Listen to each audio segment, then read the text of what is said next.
मुझे उस दिए की तलाश है, मुझे उस दिए की तलाश है, हो जिसके तल में भी रोशनी, मुझे उस दिए की तलाश है, हो जिसके तल में भी रोशनी। मैं हूँ ऐसे दिन की फिराक में, मैं हूँ ऐसे दिन की फिराक में, जहाँ रात भी होती नहीं। मैं हूँ ऐसे दिन की फिराक में। नमस्कार, कैसे हैं आप? आज 16 मई का शुभ दिन और मैं हाज़िर हूँ आपके साथ कुछ चुनिंदा शेरों के लेकर। और मुझे लगता है कि शेर आपको कैसे लगते हैं बताइएगा, क्योंकि ये शेर नहीं वाक़यात हैं जो नज़र किए हुज़ूर के। ये शेर नहीं वाक़यात हैं जो नज़र किए हुज़ूर के। आपको अच्छे लगे, मेहरबानी आपकी। देखिए पहला शेर क्या कहना चाह रहा है कि वाकिफ़ जो अपनी रूह से होता नहीं है शख्स, वाकिफ़ जो अपनी रूह से होता नहीं है शख्स, बढ़कर किसी को जिस्म से वो समझ ना पाएगा। जो अपनी ही रूह से वाकिफ़ नहीं है कि मैं खाली जिस्म नहीं हूँ, मैं रूह भी हूँ, मैं रूह हूँ। जिस्म तो एक उसका साधन है, वो दूसरों को भी जिस्म ही समझता है। वो खाली जिस्म तक ही उसकी सीमित रहती है, उसका प्यार, उसकी मोहब्बत। ये ठीक है? इसको देखिएगा। तो रूह से रूबरू होना, अपने आप से रूबरू होना कितना महत्वपूर्ण है, कितना ज़रूरी है। और इसी से एक और शेर मैंने लिखा था कि कौन किसको चाहता है प्यार करता है हुज़ूर। बहुत ही बेबाक सी बेवानगी है कि कौन किसको चाहता है प्यार करता है हुज़ूर। तलखियाँ अंदर की कम करने की हैं सब कोशिशें। तलखियाँ समझते हैं? तलखियाँ का मतलब हमारे अंदर जो क्रेविंग्स हैं, वासनाएं हैं, उसको कम करने की कोशिशें हैं। कौन किसको चाहता है प्यार करता है हुज़ूर। तलखियाँ अंदर की कम करने की हैं सब कोशिशें। हाँ, अगला शेर देखिए। हम अधिकतर अपनी शक्ति से ज़्यादा अपने आप से ज़्यादा करने की कोशिश करते हैं। तो देखिए मैंने क्या कहने की कोशिश की है कि आपे से बाहर आकर किसको मिला सकूं। आपे से बाहर आकर किसको मिला सकूं। मैं खुद की हैसियत का क्यों जायज़ा ना लूं। मेरी क्या स्थिति है, मेरी कितनी हैसियत है, मैं अपनी हैसियत के साथ में क्यों ना चलूं, मैं अपनी हैसियत के साथ में क्यों ना आगे बढ़ूं। और देखिए अगले शेर देखिए। कैसे कैसे हमारी सोच होती है और कैसे कैसे हम है ना चाह रहे होते हैं कि कहता है कि ताउम्र मेरी कोशिशें कुछ इस तरह रहीं। मेरी कोशिशें कैसी रहीं? ताउम्र मेरी कोशिशें कुछ इस तरह रहीं। सुधरे बगैर भी क्या सुधर सकती है तबीयत। सुधरे बगैर भी क्या सुधर सकती है तबीयत। हाँ, अगला शेर देखिए।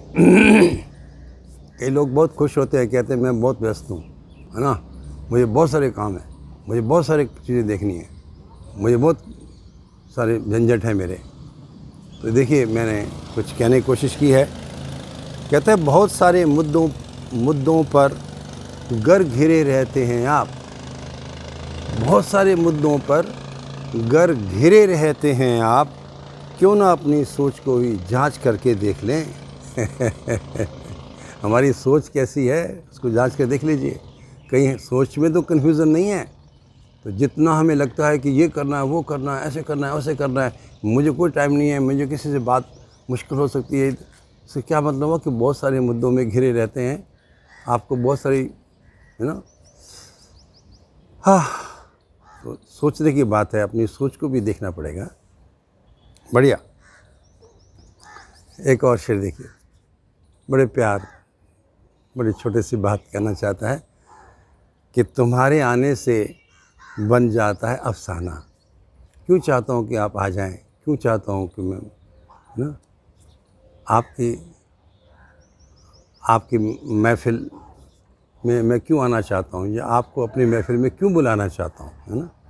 देखिए, तुम्हारे आने से बन जाता है अफसाना, तुम्हारे आने से बन जाता है अफसाना, तुम्हारे बगैर मैं सिर्फ शेर लिखता हूँ। और कुछ नहीं कर पाता हैं। तो मिलजुल करके एक सारे कार्यक्रम आगे बढ़ते हैं। आपसे हम हैं, हमसे आप हैं, हम सब से ज़िंदगी है ना। बढ़िया। एक और शेर देखिए, लास्ट छोटा सा शेर है कि इस ज़िंदगी से किस तरह मेरा निभाह हो। जब हम कन्फ्यूजन्स में रहते हैं, जब हमें स्पष्टता नहीं होती है, जब हमें अपने लक्ष्य की क्लैरिटी नहीं होती है, दिशा की क्लैरिटी नहीं होती है, मैं चाहता कुछ हूँ, होता कुछ है ना। तो ये देखिए क्या कहना चाह रहे हैं कि इस ज़िंदगी से किस तरह मेरा निभाह हो, इस ज़िंदगी से किस तरह मेरा निभाह हो, जो मुझको है पसंद इसे नापसंद है। संवेदनाओं की ना जो तनाव होता है, संवेदनाओं का जो खिंचाव पड़ता है, दबाव पड़ता है, वो कुछ और चाहता है, और शायद मेरी रूह कुछ और चाहती है, जैसे कहते हैं कि ये वैसे तो सब रास्ते सीधे हैं, तो जो जो मोड़ हैं, जो चक्कर हैं, वो तो मन के ही हैं। तो मन का जो ना समझ पाना है, या मन को हम ना समझा पाना है, वही सारे झंझट हैं। तो दोस्तों, पिछली बार मैंने कहा था कि हम योगाभ्यास शुरू करें। मुझे नहीं पता आप कितने लोग तैयार हैं योगाभ्यास करने के लिए। यदि आप तैयार हैं तो मैं हाज़िर हूँ। इस सप्ताह मैं 2-3 दिन के गैप में 3-4 वीडियोस को भेजने की कोशिश करता हूँ। आप सभी इसको थोड़ा देख करके थोड़ा शुरू कर देना, कितना अच्छा रहेगा। एक बात और, इस लॉकडाउन में जब हमारे पास बहुत सारा समय होता है, यदि हम घर में रहते हुए, अपनों के साथ रहते हुए भी कंफर्टेबल नहीं हैं, तो ये बहुत बड़ा क्वेश्चन मार्क है, बहुत बड़ा प्रश्न चिन्ह है कि हम कहीं ऐसी जगह पर तो नहीं हैं जहाँ पर हम कंफर्टेबल ना रह सकें। हम घर में भी कंफर्टेबल नहीं रहते। मैं मानता हूँ कि कई बार थोड़ी बोरियत होती होगी जैसे, लेकिन एक बात बहुत अच्छी मुझे शुरू से ही बचपन में मैंने समझी थी, देखी थी, कि वो आदमी बहुत सौभाग्यशाली है जिसने अपने जीवन की रोटी रोज़ी कमाने के लिए अपनी ही रुचि का कुछ स्किल चुन लिया है। वो काफ़ी सौभाग्यशाली है, क्योंकि कई बार ऐसा भी होता है कि हमें अपनी रोटी रोज़ी जमाने के लिए जो हमें पसंद नहीं है वो भी करना पड़ता है, करते रहते हैं, है ना। लेकिन इससे भी ज़्यादा सौभाग्यशाली वो है जिसने अपने खाली समय को सदुपयोग करना सीख लिया है।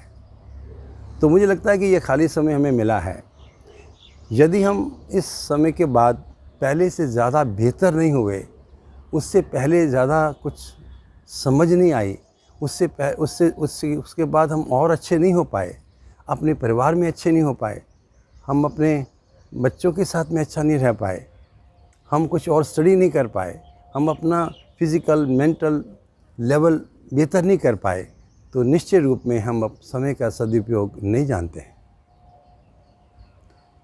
दोस्तों, मेरी आपसे एक बहुत गुजारिश है कि समय का सदुपयोग करना यदि हमें आ जाएगा, हम कभी बोर नहीं होंगे।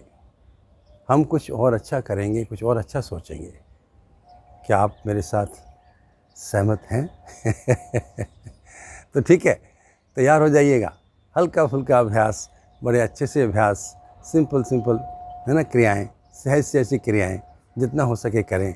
और विशेष रूप से इस लॉकडाउन में जो प्रॉब्लम हमें सांस की आ रही है, मैं आपको विश्वास दिलाता हूँ कि यदि आपने शुरू कर दिया काम और थोड़ा थोड़ा अभ्यास करते रहे तो आपके शरीर के सभी सिस्टम्स इतने शानदार अपडेट हो जाएंगे कि आप कहेंगे वाह, ये इतना सरल था, हमने पहले शुरू क्यों नहीं कर दिया।